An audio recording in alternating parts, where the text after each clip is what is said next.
Tonight, our first speaker is Mike. Help me welcome Mike.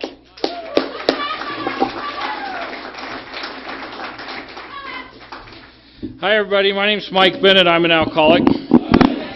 We're going to be very busy, me and Lucy and Marty, because we were the only, and Ryan, we're the only ones raised our hand to be sponsors. And then when he said you want to clean up afterwards, we're the only ones that raised our hands for that too. So we're going to be very busy. But I know you guys will chip in and help. Those of you who don't have to rush off in your van, some of you won't have any choice. But congratulations to everybody got chips. I've been carrying a resentment around about those chips, not the years and multiples thereof, although happy birthday, young lady. But I was 4 months sober when I came to my first AA meeting, and after I went to some meetings, I finally asked my sponsor, what about all of those chips, you know, the 24 hours and 30 days and 90 days? Can I get those? He said, no, I think in your case we should just wait until you get a year, because we don't want to risk wasting the group's money. And I didn't even know he was insulting me. So I never got any of those chips. I didn't really.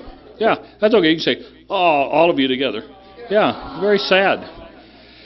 So I got sober January 26th of 1992, which means if I don't screw it up or die by the 26th of next month, I'll celebrate 28 years sober.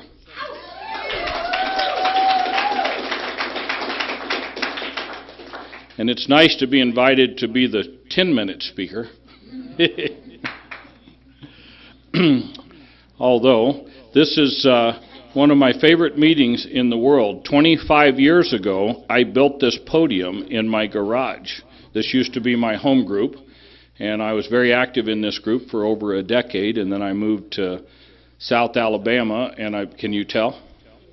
And I've been out there for a while, and I moved back a couple of years ago, and with my work schedule, I don't get to make it here every week, but I love this meeting, and it has a very fond place in my heart. So I'm glad you guys got to attend, and it was fun greeting everybody tonight and being part of the Rarely Group again. It is a fantastic meeting, and I hope you guys get something you need to hear of it. So I started smoking pot and huffing paint and cigarettes when I was about 9 years old.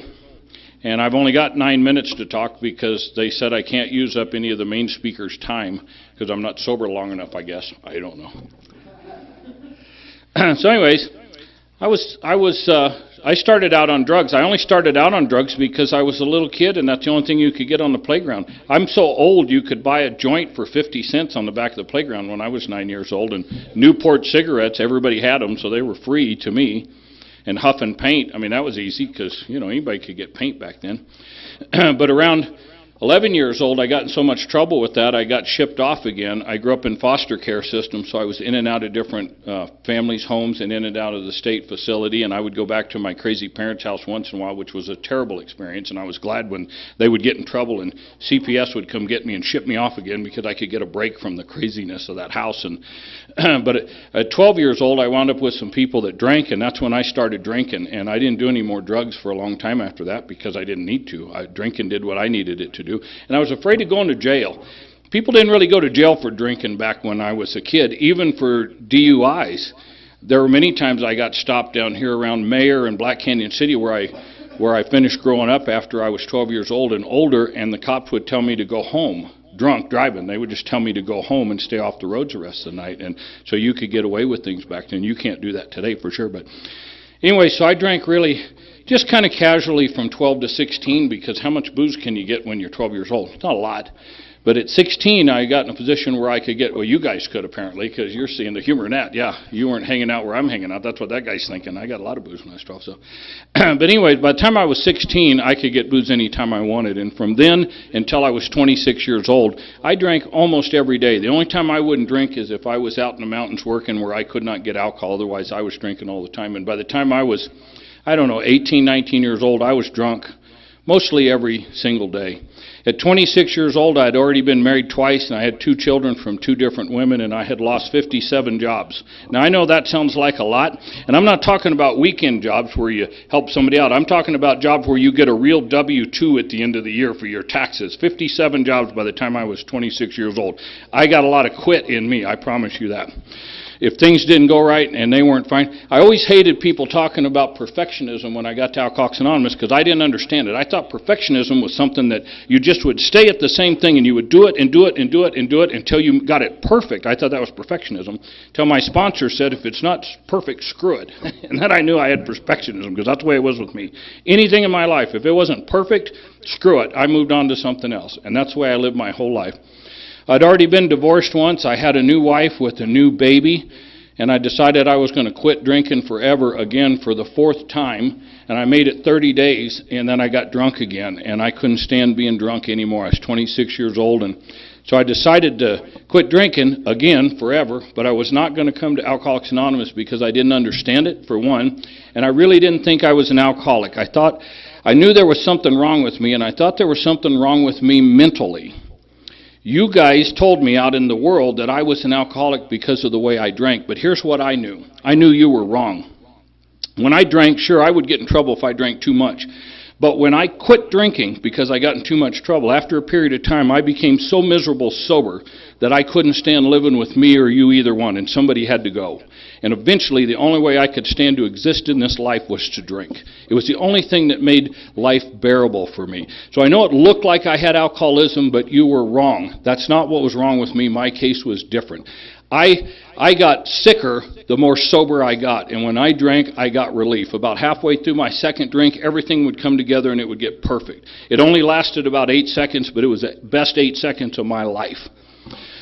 After 4 months of being sober, this last time, I was so crazy, batshit crazy, that I was going to kill me or you or something bad was going to happen, and finally I turned myself into Alcoholics Anonymous. I didn't go to treatment.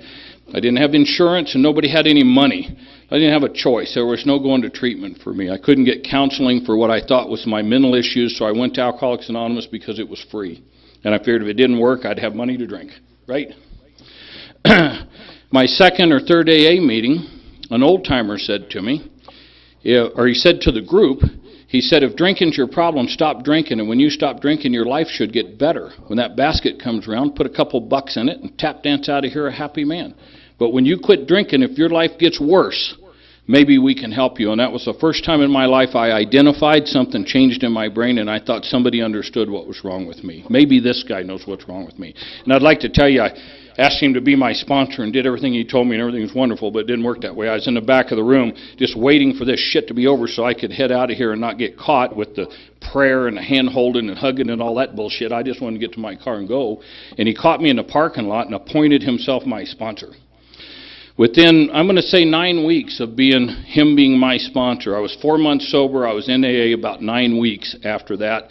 I was already at my 8th step making amends, and something had changed in my life. For the first time in my life, I realized what was wrong with me, and the only thing wrong with me, and I'm so grateful for that, was I was an alcoholic. Nothing else. I didn't have mental issues. Well, some of my friends debate that today, but neurosis is different than alcoholism and craziness.